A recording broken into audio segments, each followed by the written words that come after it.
अस्सलाम वालेकुम। कैसे हैं आप सब? उम्मीद करता हूँ आप सब ठीक होंगे। आज मैं आपको बताने जा रहा हूँ एयर कंडीशनर कैसे काम करता है। जो हमारी एसी होती है कैसे काम करती है और क्या क्या होता है उसमें मेन पार्ट, वो मैं आपको बताने जा रहा हूँ। मेरे चैनल का नाम है लक विद टेक। आप उसको सब्सक्राइब करें, शेयर करें। मैं ऐसे ही वीडियो आपको अपलोड करता रहूँगा जिसमें आपको मैं थियरी और प्रैक्टिकल दोनों बातें बताऊँगा। पहले मैं थियरी बताऊँगा, फिर मैं आपको प्रैक्टिकल करके मैं बताऊँगा। इसमें मैं जो डेफिनेशन की बात करें तो एयर कंडीशनर जो होती है, air conditioner is a system which making a comfort condition.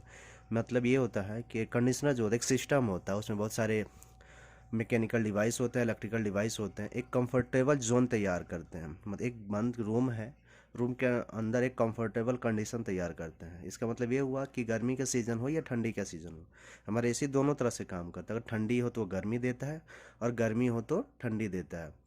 जैसे एक रूम होता है, रूम के अंदर बहुत सारी चीज़ें होती है, वाल होता है, रूफ होता है, उससे भी गर्मी निकलती है। और एक ह्यूमन बॉडी जो होता है 100 किलो कैलोरी जो है 1 घंटे में वो जो है एनर्जी गर्मी निकालता है।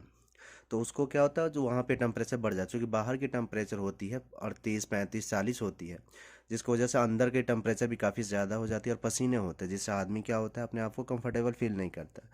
तो उसको कंफर्टेबल फील करने के लिए साइंसदानों ने एक क्रिएट सर्च रिसर्च किया और एयर कंडीशनर की इजाद की, जिसमें हमारे गैस होते हैं R22 होते हैं, 410 होते हैं। ये अलग अलग गैसें होती हैं, अलग अलग उनके प्रेशर होते हैं, अलग अलग डिस्चार्ज लेवल होते हैं, अलग अलग उनके ठंडे करने का मशीन होती है। तो मैं यहाँ पे एक नॉर्मल आपको बस बताने जा रहा हूँ एयर कंडीशनर क्या होता है, ठीक है। एयर कंडीशनर वही है, बस आपको एक नॉर्मल डिफिनेशन चाहिए तो मैंने डिफिनेशन लिख दिया है। बस डेफिनेशन में आप बोलना चाहें तो air conditioner is a device which is use for the comfort making comfort level of the any close area. आपको क्लोज एरिया होना चाहिए, अब खुला हो तो उसमें आपको ठंडा नहीं करता है। इसके बेसिक जो है 4 पार्ट होते हैं, 4 5 होते हैं। जैसे कंप्रेसर हो गया, कंडेंसर हो गया, एवेपरेटर हो गया, ब्लोअर मोटर हो गया, फैन मोटर हो गया। और मेन काम इसका एक्सपेंशन वाल्व का होता है। अगर एक्सपेंशन वाल्व ना हो तो चिलिंग करने में काफ़ी दिक्कतें आएंगी। और अब मैं बात करूँ आपकी एसी का, तो एसी कई तरह से होते हैं। पैकेज एसी होता है, विंडो एसी होता है, स्प्लिट होता है, डक्ट स्प्लिट होता है। ये बहुत सारे एसी होती हैं। चिल्लर एसी बड़े बड़े प्लांट में होते हैं, चिल्लर प्लांट होते हैं। एयर कूल्ड प्लांट होते हैं, और जहाँ पे 800 8000 की ऐसे रिक्वायरमेंट होती है, वहाँ पे टन की रिक्वायरमेंट होती है, वहाँ पे होता है। लेकिन यहाँ छोटे मोटे घर हो, जैसे एक रूम हो, उसके लिए क्या स्प्लिट एसी भी लगा सकते हैं, विंडो एसी भी लगा सकते हैं। मैं यहाँ पे आपको एक पैकेज यूनिट का एग्जांपल बताऊंगा वो कैसे काम करता है। मैं जा रहा हूँ जो पैकेज यूनिट का है, ये डायग्राम जो आप देख रहे हैं, ये पैकेज यूनिट का डायग्राम है। मैं आपको डायग्राम के, तो हमारे थियोरी और प्रैक्टिकल दोनों चाहिए, तो मैं आपको थियोरी बताने जा रहा हूँ कि हमारे पैकेज यूनिट में क्या क्या होता है। जैसे आप डायग्राम में देख रहे हैं, मैंने एक एक कंप्रेसर ड्रॉ किया है, कंडेंसर वगैरह किया, देखें। जैसे मैं आपको दिखा पाऊँ, ये मेरा जो है ये कंप्रेसर 1 है और ये हमारा कंप्रेसर 2 है। ये कंप्रेस कंडेंसर फैन 1 है और ये कंडेंसर फैन 2 है। जैसा आप देख रहे हैं, ये हमारा कंडेंसर कॉइल है, ये दूसरे कंप्रेसर के लिए कंडेंसर कॉइल है, इसका कंडेंसर कॉइल है, और ये पहले कंडेंसर कॉइल है। ये मैंने गलती से मेरे पे मार्क हो गया। ये मेरा जो है ये ये पहले का कंडेंसर कॉइल है, और ये हमारा जो है ये दूसरे का कंडेंसर कॉइल है। तो मैं आपको बताने जा रहा हूँ कि ये काम कैसे करता है। ये जो हमारा ऊपर वाला है ये डिस्चार्ज लाइन है, ये दोनों का, ये फर्स्ट का और सेकंड का। मैं आपको एक कंप्रेसर लेके बता रहा हूँ, बाकी दूसरे का सेम प्रोसीजर होता है। जैसे मैं आपको बता रहा हूँ, ये जो C2 है, मान लेते हैं पहला जो ऊपर वाला है हमारा, ये वाला, ये डिस्चार्ज लाइन है हमारा, ठीक है। डिस्चार्ज लाइन में ये हमारा क्या होता है, हाई प्रेशर स्विच होता है। और ये जो हमारा, ये जो मैं मार्क बनाया हूँ, इसको इसको मैं चार्जिंग लाइन बोल सकते हैं, जिसमें हम लोग अपना गेज लगा के इसको गैस चार्ज करते हैं। अगर गैस कम हो तो इसी से गैस चार्ज किया जाता है। तो ये हमारा गैस चार्ज करने का चार्जिंग वाल्व जिसको बोलते हैं, चार्जिंग वाल्व हो जाएगा ये, ठीक है। अब ये करता क्या है, यहाँ पे हमारा पिस्टन होता है, ये सब मान लीजिए ये स्क्रॉल कंप्रेसर है, ठीक है। जामिल का जामिल में ज़्यादातर स्क्रॉल कंप्रेसर ही होता है, तो मैंने जामिल के थ्रू बनाया है। तो ये देखें, ये हाई प्रेशर हाई टेम्परेचर से यहाँ से ये डिस्चार्ज करता है। चूँकि ये मेरा डिस्चार्ज लाइन है और ये हमारा कंडेंसर होता है। ये कंडेंसर लंबाई में होता है, इसकी लेंथ में ये सबसे जाके ऊपर जो है ये वाली लाइन, ये सबसे टॉप पे ज्वाइंट होती है। और ये टॉप से जाके ऐसे कॉइल हमारे बने रहते हैं, ये सब कॉइल बने रहते हैं ऐसे, ये जाएगी और सीधा ऐसे ऐसे करते ये नीचे की तरफ आएगी। तो होता यूँ है कि हमारा ये कंडेंसर जो फैन है, ये जो हवा जो है ये इधर से खींचता है, इधर से हमारा जो ये है, ये बाहर की जो वातावरण की हवा है ये खींचता है और ये बाहर निकालता है ऊपर की तरफ। होता है ये हमारा कंडेंसर का जो है टेम्परेचर ज़्यादा होता है और बाहर का जो होता है टेम्परेचर कम होता है। क्योंकि जब ये ठंडी हवा जो है गर्म के कांटेक्ट में आती है तो ये अपने इक्विलिब्रियम कांटेक्ट में आना चाहती है, इसलिए क्या होता है, ये हमारा कंडेंसर कॉइल का जो हीट होता है, हाई प्रेस टेम्परेचर होता है, वो धीरे धीरे करते करते नीचे तक आते हुए वो बहुत ठंडी हो जाती है। और मैं कंप्रेसर टूल ले लेता हूँ, ये इसका टर्मिनल होता है जो L1 L2 L3 आके यहाँ पे ज्वाइंट होता है। इसको कॉमन रनिंग और स्टार्टिंग भी बोलते हैं। ये 3 फेज है इसलिए हम लोग L1 L2 L3 बोला है। मैं इसका ये लेता हूँ डिस्चार्ज लाइन। जब ये डिस्चार्ज करता है हाई प्रेशर हाई टेम्परेचर से, तो लगभग इसका जो टेम्परेचर होता है 50 से 55 डिग्री सेल्सियस तक होता है।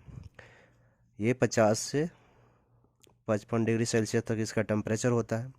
और ये जो आता है, ये सीधी लाइन आता है और ये कंडेंसर के टॉप में जुड़ा रहता है और टॉप से फिर नीचे घूमते हुए आता है। ये अपना कॉइल हो गया जो यहाँ से ऊपर तक जाता है, फिर घूमते घूमते आता है। ये बाहर की जो टेम्परेचर होता है, जो एटमॉस्फेयर टेम्परेचर, मान लीजिए 37, जहाँ मैं हूँ अभी वो 35 से 40 के बीच होता है, ठीक है।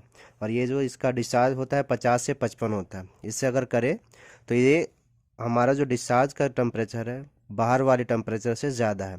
इसलिए जब हमारा कंडेंसर फैन चलता है तो ये जो है इधर से एयर लेता है और सीधा ये बाहर की तरफ निकालता है। जब ये ठंडी हवाएं हमारे कॉइल के जब ये बाहर की ठंडी हवा कॉइल के कांटेक्ट में आती है तो इसका टेम्परेचर जो है डिक्रीज़ होना स्टार्ट हो जाता है। ये यहाँ से आता है, जब से ये नीचे जब से टॉप से जब डाउन पे आ जाता है हमारा रेफ्रिजरेंट जो है, वो उसकी टेम्परेचर हो जाती है 40 से 45 हो जाती है। ये फिल्टर ड्रायर है। इसका काम होता है जो कुछ आयल वगैरह आते हैं इसके, चूँकि ये लिक्विड ज़्यादा होते हैं इसलिए इसके साथ जो आयल कुछ आती है, ये आयल को फिल्टर करता है। तो ये डस्टी वगैरह चीज़ आ रहे हैं तो इससे फिल्टर करता है और सीधा ये हमारा जाता है यहाँ पे एक्सपेंशन वाल्व है। एक्सपेंशन वाल्व के पास जो हमारा टेम्परेचर 12 से 14 मान के चलिए आ जाता है, 12 से 14। जब एक्सपेंशन वाल्व से निकल के हमारा एवेपरेटर में जाता है तो इसकी टेम्परेचर जो होती है 5 से 6 डिग्री होती है। ये एवेपरेटर का कंडेंसर के अंदर की जो हमारी रेफ्रिजरेंट होती है इसकी 5 से 6 होता है। जब ये रिटर्न डक्ट से जब फ्रेश हवा ब्लोअर जो खींचता है ये फिल्टर के कांटेक्ट में आता है। फिल्टर के बाद हमारे ये कॉइल के कांटेक्ट में आता है। जब कॉइल के कांटेक्ट में आता है तो इसकी जो टेम्परेचर वो 5 से 6 होती है और बाहर से जो हमारी हवाएं आती है उसके 20 से 25 टेम्परेचर होता है। ये 20 से 25 इसका जो है टेम्परेचर होता है जो बाहर के रिटर्न हवा आती है। इसके कांटेक्ट में आने के बाद ये करीब करीब 9 से 10 पहुंच जाता है। जो हमारे एरिया जहाँ पे रिक्वायरमेंट होती है वहाँ पे 10 से 11, 9, 10, 11 ऐसे टेम्परेचर करके वहाँ पे करता है, जिससे वहाँ का हीट जो है रिड्यूस होना स्टार्ट हो जाता है रूम से और हम लोग कंफर्टेबल फील करते हैं। यहाँ पे फिल्टर का काम ये होता है जो रिटर्न में हमारे डस्ट आते हैं उसका फिल्टर का काम करता है ये। जैसे काफ़ी अब में अगर आपका फ़िल्टर जाम हो जाता है तो इसमें जो है कॉइल में हमारे फिल्टर कॉइल में आइस फॉर्म होने की चांसेस ज़्यादा हो जाती है, क्योंकि उसको जितना हीट रिजेक्ट करना चाहिए उतना हीट रिजेक्ट नहीं कर पाता, जिसकी वजह से वो आइस फॉर्म कर देता है। दूसरी बात ये होता है कभी कभी हमारा बेल्ट ब्रेक कर जाता है, यानी टूट जाता है बेल्ट, इसके भी कम जब बेल्ट टूट जाता है तो भी इसमें आइस फॉर्म हो जाता है। और दूसरा चीज़ ये है हमारा जो ये लो प्रेशर और हाई प्रेशर स्विच है, इसका काम क्या होता है। जैसे यहाँ पे हमारी जो हाई प्रेशर जो होती है वो 250 से 300 होती है, 300 तक जाती है। अगर इससे ज़्यादा होता है तो ये ट्रिप करा देता है, क्योंकि इसका कनेक्शन जो होता है हमारे पीसी बोर्ड से होता है। अगर 250 से 300 से ज़्यादा इसका प्रेशर गया तो ये ट्रिप करा देता है। लो प्रेशर का काम ये होता है, अगर लो प्रेशर का हमारा जो होता है 55 से 60 तक होता है बेसिकली। अगर ये 15 से नीचे जाता है तो ये हमारा जो है ये ट्रिप करा देता है, जिससे हमारी कंप्रेसर जो इसको एक सेफ्टी डिवाइस बोल सकते हैं, एक सेफ्टी स्विच है जो हमारे कंप्रेसर को बचाता है। हाई प्रेशर से जाएगा तो अगर 300 से ज़्यादा जाएगा तो हाई प्रेशर स्विच से ट्रिप करेगा, और ये 15 से नीचे जाएगा तो हमारा लो प्रेशर से ट्रिप करेगा, जिससे हमारा कंप्रेसर जो होता है बच जाता है। अब यहाँ जो हमारा 40 से 45 निकला ड्रायर से गया और यहाँ आप देखें, यहाँ पे 15 से 20 टेम्परेचर है। यहाँ से आने के बाद ये 5 से 6 डिग्री सेल्सियस हुआ। ये सप्लाई होते हुए ये 10 से 11 हुआ। अब ये रिटर्न होता है। यहाँ पे हमारा जो है सक्शन लाइन है, जो यहाँ से सक करती है, नीचे होती है, ये सक करती है यहाँ से। इसका जो टेम्परेचर आता है हमारे कंप्रेसर में वो 13 से 15 होता है। ये 13 से 15 होता है। और ये यहाँ से सक करता है, फिर पिस्टन पिस्टन हमारा ऊपर मूव करता है तो गैस को डिस्चार्ज करता है, और नीचे जब पिस्टन आता है तो वो सक करता है। तो यहाँ से ये सक्शन लाइन हो गया और ये डिस्चार्ज लाइन हो गया। हमारा जो डिस्चार्ज लाइन हो हमेशा पतला होता है और सक्शन लाइन हमारा मोटा होता है। और ये हमारा जो है ये टर्मिनल है जिसमें हमारा L1 L2 L2 जॉइंट होता है। और ये कंडेंसर फैन है जो ऊपर की तरफ हवा खींच के यहाँ से भेजता है। बस यही इसका वर्किंग प्रोसेस है। अगर मेरी वीडियो अच्छी लगी तो चैनल को लाइक करें, सब्सक्राइब करें, शेयर करें। और इससे रिलेटेड ज़्यादा वीडियो जानने के लिए आप मेरे चैनल को सब्सक्राइब करें।